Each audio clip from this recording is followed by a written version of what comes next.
All right, guys, welcome back to an interview on Unhinged. Today, I'm joined by Jimmy Wallhead. How's it going? All good. Very good, thank you. Thanks for having me.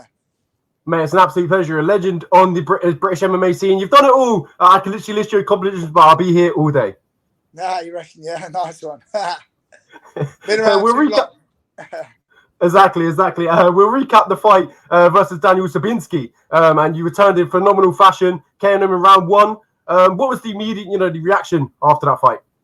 Yeah, I think everyone's seen the immediate reaction. I was pretty fucking stoked. Yeah, a lot of emotion. Just buzzing, man. Like, I waited 3 years for that night. I've worked my ass off pretty much for 3 years. I had a couple of injuries and stuff, and but even through COVID and stuff, I was training in my gym and just focused on coming back. I wanted to fight again, and it just fell into place. It couldn't have been more perfect. 20th anniversary, Indigo at the O2. Super tough opponent, and to put him away in such a fashion was gold, man. Them nights don't happen very often, so I'll never forget it for sure. Exactly, and as you talked about, 20 years of Cage Warriors. It's ridiculous how long they've been going, and obviously one of the best promotions in Europe, so it was fantastic. Absolutely, mate. Absolutely. Very privileged. Yeah, exactly. You talked about their very emotional fight, 3 years outside the cage. And to be honest, when you stepped in there, it looked like you were never gone. It looked like you knew where you was, and obviously you get that knockout as well. So how did it feel finally being back in the cage and obviously, fighting as well? I'm 38. I'm 38 and I've had 46 professional fights now. And I feel the best yet. I feel the best I've ever been. Like, mentally, maturity. Always had a lot of performance anxiety throughout my career. And I haven't got none of that. I'm fighting for fun. And I feel I'm dangerous. I'm relaxed. And I've got a wealth of knowledge, and I'm just starting to find my groove at 38. So just a late bloomer, innit? Late bloomer, but better late than never, right? So I've got a few good fights left in me. So I'm just looking forward to this last chapter of my career. One fight at a time, and just doing it for fun. I'm not fighting like I used to have to fight back in the day to feed my kids and stuff. I've got my life set up pretty well. I've got my businesses, and I'm training, and it's all just fun, man. It's really fun, isn't it? It's really, really fun. I get to do what I love for the fun of it. It's great. It's a great place to be. Yeah, and obviously, a legend, as I talked about before we went on air, a legend in the sport of MMA and British MMA. I can list your accomplishments, former House of Pain champion, former Cage Gladiators British champion, obviously your former 3-time British Judo champion. But where does this comeback win, 3 years out of the cage, and getting it done the way you've done? Where does this rank? All right, it sits at the top, man. There's a few good ones. Like the Frank Trigg win was pretty good because obviously his name and status and stuff. I think the Joe Valisa-Noor knockout, that was to this point probably the maddest night of my career because it was in Nottingham, and Joe Valisa-Noor was obviously, a renowned killer, really. Who's knocking guys out for fun.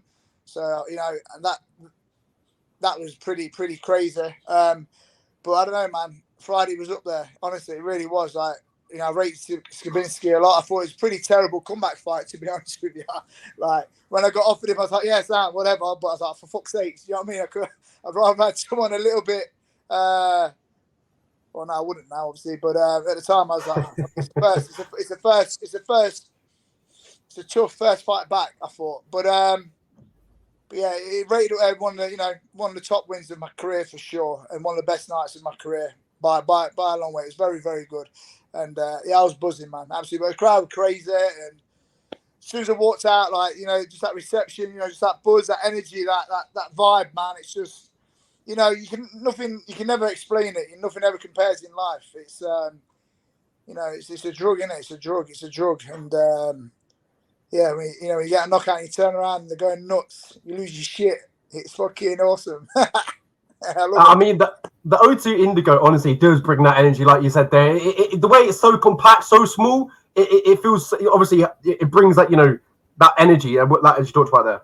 Yeah, absolutely. Yeah, the crowd overhanging you and stuff, and it was it's a small venue, but it was I think with maybe like the UFC way as well. It was packed, and it was just the fans were just on it, man. It was wicked. Like the like the applause and the way they would cheer it. It's just good, man. It's just like I say, it's stuff, you know, stuff. It sounds corny, but it's stuff you remember on your deathbed. Do you know what I mean? It really is. You know, when you know, I forget the privilege to know I'm dying. I'm like, oh, what a lovely life. I'll think of that night. You know what I mean? Definitely. You know. So yeah, it's good, buzzing. Absolutely, you fought in the UFC, as you talked about earlier, fought in the Bellator, and obviously, you know, you're wrapping it up in Cage Warriors, and I presume this will probably go down in the Cage Warriors as one of their best moments, because obviously it was fantastic fashion, and the way you got it done, the atmosphere, everything was about it. It was phenomenal. But going back to my original question, was talk to me about the lead up to the fight. Obviously, I want to talk to me about the night itself, how you felt on the night, the day, the camp. What was the emotions like? I know you talked about the performance anxiety and stuff like that. And it seems like you've kind of you knuckled them demons. Yeah, well, I mean, regarding like the performance anxiety, long and short of it, like 4 or 5 years ago, I had a breakdown, like a mental breakdown, and suffered bad with depression. And I've had 3 fights since then. I've won all 3, and I've walked to the cage literally feeling how I do speaking to you now. It changed me. Like when you've been so low, you know, throughout my career, always like putting anxiety and worry and fear on fighting. When I was as low as I was, going through a lot of things through my depression, like it's a privilege, like, you know, to walk out to the fight feeling how I do now, like relaxed and excited. It's just great, man. So I really feel like a lot better in that sense as a person, as a fighter. Not going to lie, though, of course, I had some nerves this time. 3 years was a long time. I was nervous, man. I was nervous. But I knew, all along, I was nervous and a bit within myself. I went to the UFC weigh-ins to like, try and feel the energy there. And I was really nervous. I was nervous, but not the same as I used to be years ago. But all along when I was nervous, I knew as soon as my coaches, Alexis and Paul, got there, I knew as soon as they was there, I knew I was going to be firing on all cylinders to get the best out of me. You know, I've had a fantastic camp. I've performed wicked this camp. I've won a lot of rounds with very good guys. And I just knew as soon as Alexis and Paul got there that I'd get warm and I was ready to kill this guy. And it literally went that. And everything we did backstage is literally what happened in that 1 minute 20. And honestly, you couldn't have wrote it. You couldn't have wrote it. It was perfect. And the camp was perfect and everything. Listen, Alexis Dimitriadis and Paul Ivans, man, are geniuses, man. I swear, like, I sit there and watch him looking at fights, and when the guys training, obviously coaching me, and they're like, I don't know, Rain Man, they're just, you know, they know everything, man. They know it before it happens, you know, and they just know everything. And, you know, as a shoot fight, I think I'm like 7-2, and I think I thought I won one of them losses as well. Like, they get the best out of me, and they're phenomenal coaches and phenomenal men, and respect them massively. And I just have so much faith in them. Forget nerves, forget anything. I know they'll always bring out the best in me. I'm very privileged to have them as my coaches, innit? So that's how my day went. A little bit of a puss there most of the day. And then when Alexis and Paul come, basically, like, it was time to man the fuck up. I was there to slap me, so got the job done. Yeah, you were talking there backstage that you were practicing that exact move. So the right hook, that's what you were intending to land. Yeah, I mean, the pressure, yeah, the right hand, the way we defended the takedown, we knew he was going to take the ankle up high. That right knee, we drilled the shit out of that. The way I defended the takedown, just putting that pressure, coming up with centre line with the uppercut.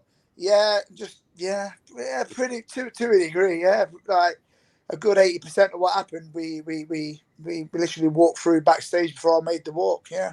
Yeah, I mean, dreams are made of this, and obviously, as you talked about, earlier in deathbed, you think about this moment, and it's obviously up there with one of the top. So it's good to see you obviously getting it done.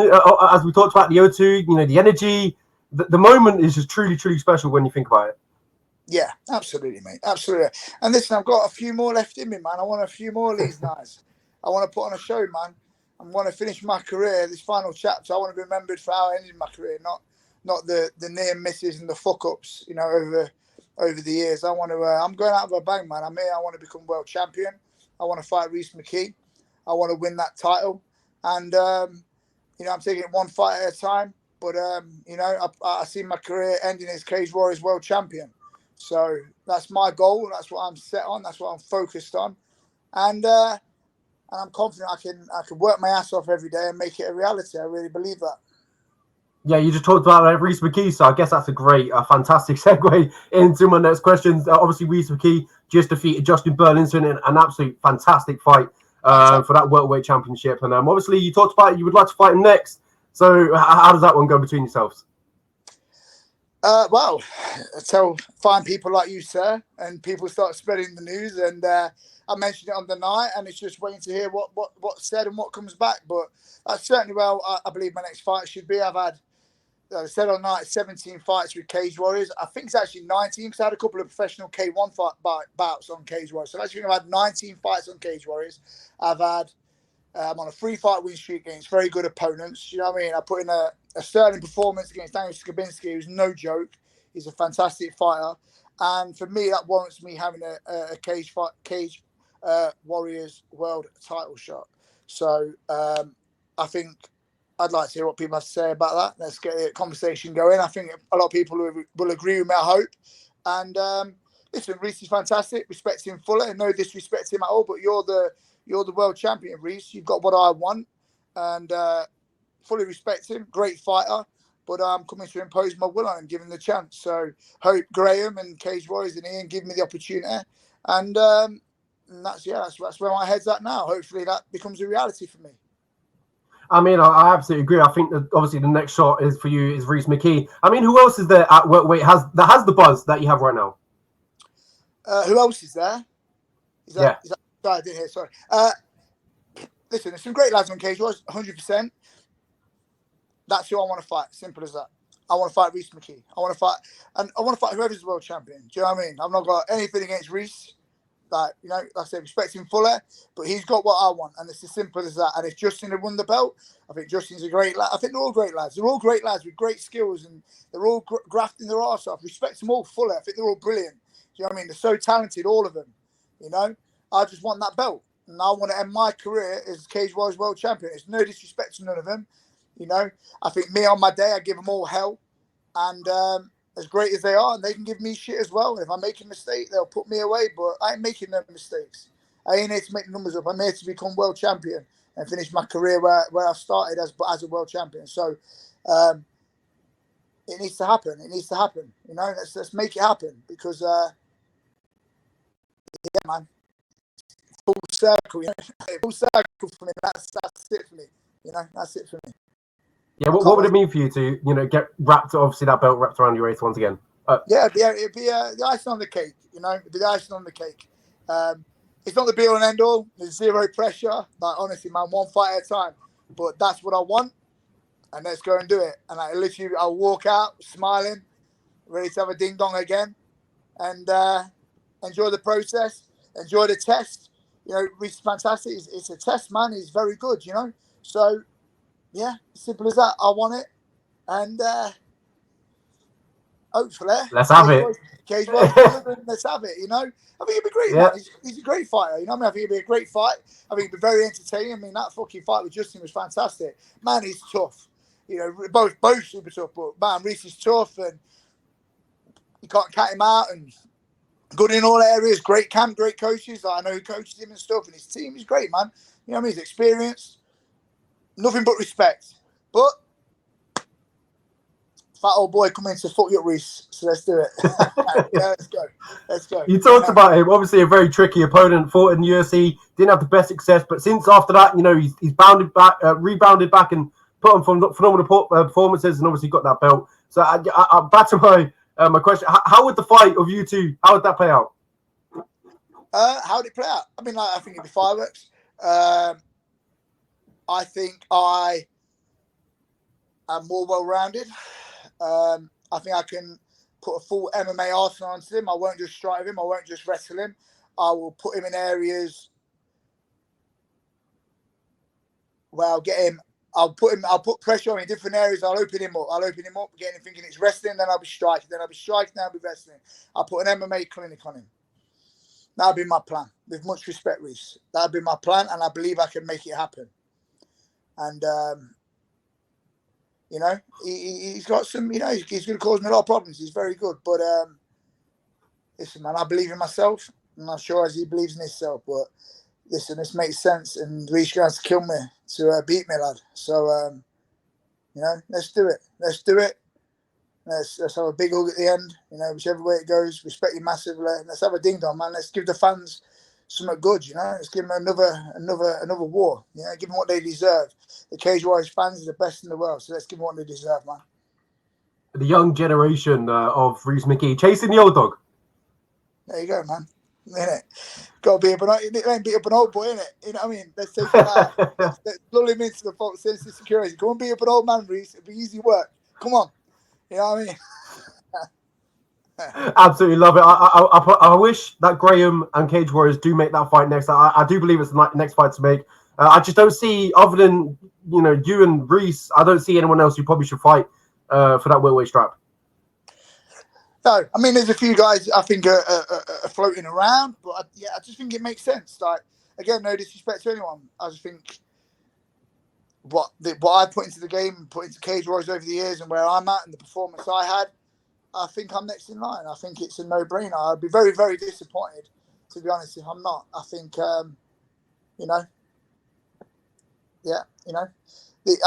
all these boys have got many years. They're all going to get their opportunity. The ones who I consider next in line. So let's, let me go, boys. Come on, let me have a go. Let's do it. Absolutely. I wish they make that one next. Back to obviously, the last chapter, and you said you want that belt to be included into that last chapter. Why the return? Why did you want to come back to MMA? You know what? Because I'm in the gym every day, every single day without fail, and I've been doing really, really well. I've been still evolving at 38 and however many years in the game. Still evolving, still getting better, in all areas. And I just don't ever feel like I ever gave a true account of myself, And I was looking for the right opportunity to come back, and I just wasn't really feeling what I was getting offered. I thought I was getting offered some different bits and bobs, but crap money, but it wasn't about the money. Okay, Cage Warriors was about the journey for me to come back and be, full circle, back where I began. The privilege and the honor that comes with being a Cage Warriors world champion. It was that brought me back. And when the offer came on the table, it was like, yes, that's the right one. I had some BKB offers, but the money wasn't very good, and I got BKFC, but they never came good with an offer in the end. A couple of other things in European shows that I didn't think were great money, and I was just it just didn't really spark that fire in my heart, And then Cage Warriors come along, I was like, that's it. I wasn't sure what I was looking for, and I was like, that's it. Boom, that's it. Perfect. That's the chapter I'm looking for, And it was as simple as that. It was literally as simple as that. That was it. I just knew in my heart, that's it, man. That's where I wanna go. And now here we are, one fight after that, and obviously looking to make a second. Obviously 1 minute and 15 seconds. Very quick fight. Obviously, I hope you're fresh, no injuries. You're probably looking to return quite soon then. Yeah, no, fantastic. I mean, I sparred on Monday, and I sparred in London on Wednesday. I did 10 rounds, hard rounds on Wednesday. I'm not sure if I can say Webb. One of my teammates got a very big fight coming up, so I did many rounds with him on Wednesday, proper rounds. And I've done weights, I've done some cardio, I've just been straight back in the gym. I've ate a lot of fucking shit. I've had like 4 KFCs and a lot of cookies and shit. But as soon as I get off the phone to you, I'm going to go and smash a hard cardio at my place tonight. I've got a holiday in a few weeks. I'm going to trade up until then, keep sparring. And then after my holiday, I expect to be going into full camp. I've got a gym on holiday where I can train. Probably going to be a little bit fat, but I'll have time to get my weight down for a fight. And I was going to keep myself fit on holiday, get my heart rate nice and high every other day. Give myself a good bit of smashing, make sure I come back ready to lose a few pounds and go straight back into camp and become a world champion. That's the plan. Absolutely. We'll move on from the fight and stuff. And obviously, you just mentioned there KFC. What's your order? And obviously the cookies as well. What did you get? So KFC, I like them the bonus pancakes. So I've been having there, but I like the wings. I bet them saucy things in the pot, like popcorn chicken in the sauce. But basically, I've been on like 30, 40 quid orders to my son and that, just like picking a bit of everything. To be honest, I've had Aziz's and Nando's. Wow. Cookies, Millie's cookies. Been going Millie's cookies. Had some of them like double wedge like cake thing, and then a big cookie that's like a pizza. Yeah. Some of that, and then them little cupcakes as well. What else have we had? Josh made me Josh Hamilton, the young hardy Wallhead prospect we have. He's a fantastic chef, mate. He has made me some Oreo flapjack things that I've been picking out on. And they're phenomenal. Like, man could sell them, honestly. He could box him and sell them. He's that good. So, yeah, I've been having quite a bit of shit. But you know what? My weight ain't bad. I weigh myself this morning. I'm not even that bad.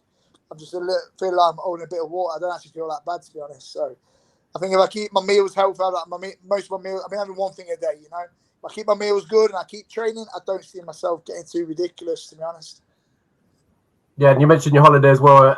Off to anywhere sunny? Yeah, top secret, but yeah, somewhere nice. Not telling the kids. A bit of a surprise for the kids. Oh, I don't want you to mention it. Okay, I got you. Okay, no problem. Thank you so much for Jimmy for joining me. It's been an absolute pleasure. I wish you the best luck in the future, and I hope you get that Cage Warriors belt shot next. It's got to happen, Graham. They've got to make it happen. I hope so. Absolutely. Fingers crossed.